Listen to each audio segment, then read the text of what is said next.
He's a magician. It's so funny in the moment, but then afterwards, it's fucked up. You also think about the power dynamic. Okay, this guy's 17, right? He just left his home to go surf the country, and now he has rocks in his mouth.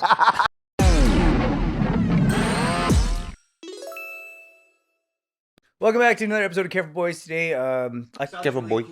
Careful boy. Stupid. I saw this cool thing because I like Caleb Hammer. Do you ever watch his stuff? Oh, I love him chewing out these dumbasses. Yeah, it's pretty cool. But then he had something pretty interesting that he was breaking down about some guys' VA benefits or whatever. And I think you might have seen it too. And I wanted to see if you could talk about it for a bit. So this is his the video. VA benefits. That's like $9,000. Oh, I saw this every month.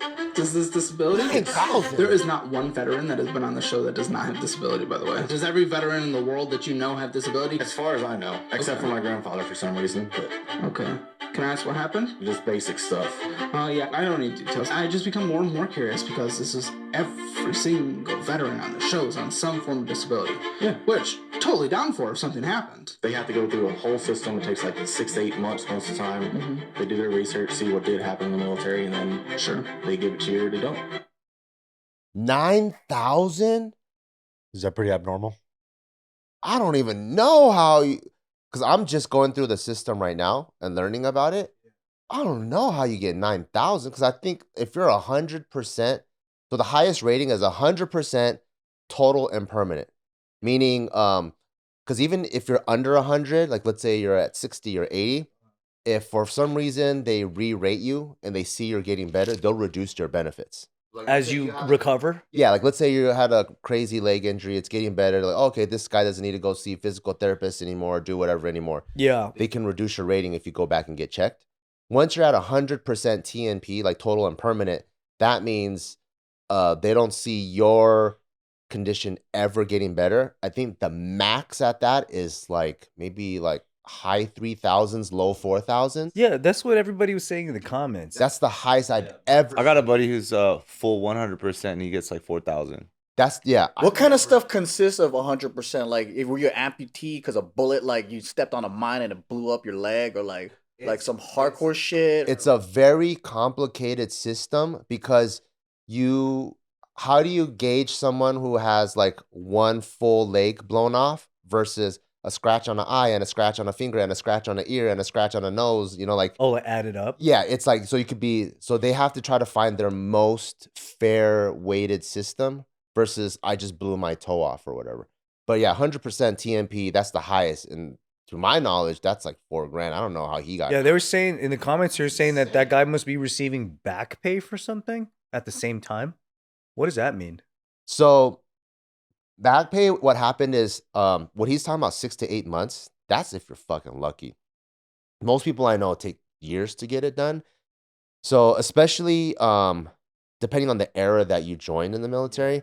So like these days, there's so much online internet information where they're like, okay, when you join the military, anytime you get hurt or whatever, go to sick call, go to medical, and you want to document all these things. Because later on, when you come out and you're broken, you have like good evidence and a good case to build why you need to get disability compensation. In my era, or even before that, you think people Vietnam or Korean War, everyone's fucking hardcore. Like you break your arm, they just duct tape that shit back because they don't want to be called a pussy at fucking medical, Yeah. So those guys, when they, like let's say they had an incident in like, let's say 1970, and then it took them 20 years for them to go, you know what? That's true. My quality of life has been ruined. I haven't been able to play with my kids because I've been in a wheelchair this whole time. They can go back and go, okay, yeah, in 1970, there's this incident where a fucking tank ran my legs over or some shit. I've been in a wheelchair since. Then when you file for back pay, they'll pay 1970 all the way to present day. But to my knowledge, because I don't know anyone, I mean, that guy doesn't look that old. Most back pay is a one lump sum. Oh.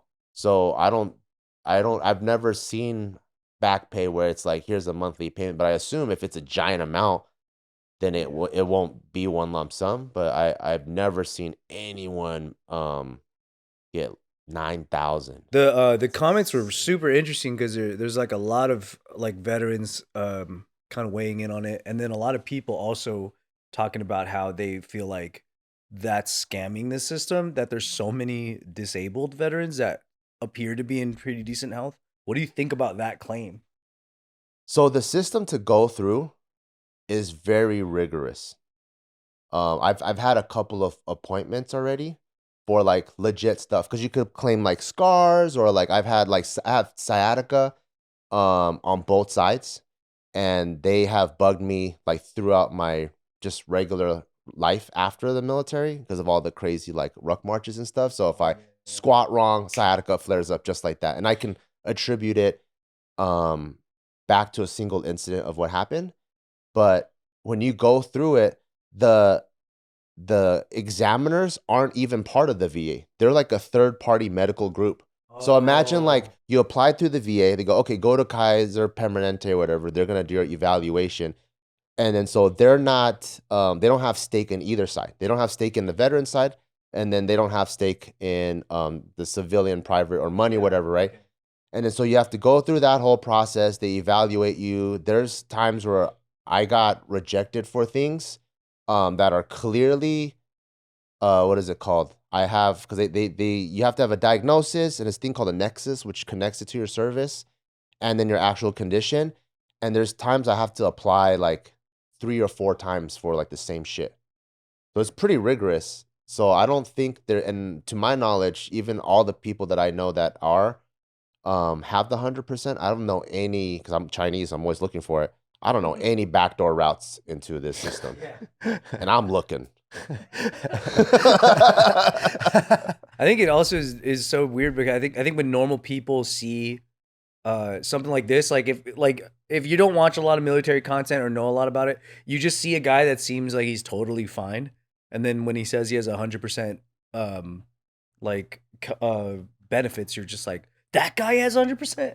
Well, now they also considered mental health and that upbeat something exactly. too, because he could seen a bunch of kids blow up, and then now for life he just needs therapy because he's seen some crazy shit. That counts for 100%. Like if you just it's all added up. So there's a bunch of different categories, and you add it up, and then if you have one crazy severe one, like obviously if you're fucking double amputee, doesn't even matter if you have mental health or whatever, but it's the full scope of your conditions. So there is a mental health thing that gets credited to the So like PTSD, or MST, I think that's called something like military sexual trauma. So like let's say you're a lady and you got cornered by a drill instructor and then she raped you or whatever, Jesus. then that's considered a disability because now you're traumatized. Now you look at authority figures a certain way. You probably resent the military. You're anti-military. Like, it could really fuck you. Damn. But I kind of think like they should be taken care of, right? Yeah, I think so too. They do so much by the taxpayer. I'm for that. But then it does get kind of not by the person who raped them. Why does everyone have it? And then I'm like, is that common where people are getting fucked up, injured, like mentally like disturbed, and like it's like it is a tough thing to do. Like the military is, I mean, when you're deployed, you gotta see war. It's fucking crazy, right? You're gonna get injured. It's like physically crazy.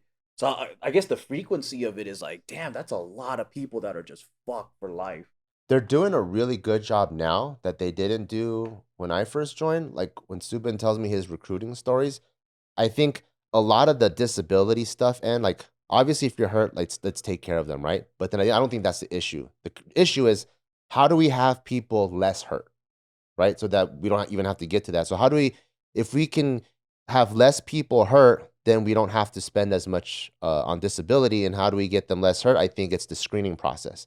So before, they would, like in my era, they just take everyone that's down to sign on the dotted line, send them to boot camp. And then some people never played a sport before, never even stretched before, and some people just get fucked. Now, during the recruiting process, like Subin, he goes on runs with his recruiting office. They do pull-ups together. They kind of prep them what boot camp should be, what shoes you should wear. So that whole pre-screening process it allows for a lower attrition rate so people don't fall out as much. And then I think if you have better abled bodies, then when you go in, you're going to have less hurt people on the other end. Less pulled hamstring. And I think boot camp is now following the rules more. Oh. So like my era, like till this day, I have never seen any boot camp, any movie that covers boot camp that's realistic. I've never seen anyone, because it's illegal. The shit where people get socked in the fucking face or you're getting drowned in the fucking pool, like all that stuff, like it's illegal to show. So like those hazing parts of it. I see. They can't put that in there. Okay. And a lot of those are the ones that like fuck. Like, so for example, one of the craziest incidents that happened to me, when I like tell this story with like all of my military friends, like, what the fuck? Like, you have a for sure case of PTSD. Was we were in a field exercise, like learning, like we're in the mountains learning some shit. We had a new substitute drill instructor come in, and out of nowhere, this guy fucking grabbed me from behind. I wasn't even, imagine you're like in a relaxed position, just like watching instruction, right? All right, we're gonna go this, we're gonna shoot a rifle, do whatever. He grabs me from behind, picks me up, slams me on the ground. And then so I'm like, boom, head and back, hits the ground, knocks the wind out of me. I don't even know what the fuck's going on. And he goes, and I think he accused me of like making fun of mocking another drill instructor. And I was like, this recruit is innocent, sir. This recruit never mocked him. He goes, you want to fucking lie to me? And he fucking socks me, right? Socks me a couple of times. You cannot lay hands on people. What? In boot camp, what they used to say is, we'll never hit you, but don't run into me. So when they run through recruits, their hands just out. And then so that's their way of like not getting in trouble for socking you or hitting you, but they'll run 100% straight into your face like this. He goes, I already fucking told you, don't fucking run into my hand. This guy straight socked me though. This fool straight socked me. He pulled me off the field into the squad bay, and he started making me like thrashing, which is like doing crazy calisthenics for like jumping jacks and all that stuff. And then this was like the day before our Crucible. So Crucible in the Marine Corps boot camp, there's this 3-day culminating event where you cover 50 miles in 48 hours or something through obstacle courses and all that. And then that's how you earn the title Marine. And you only have a meal per day and you sleep like 2 hours per night. It's really, really tough.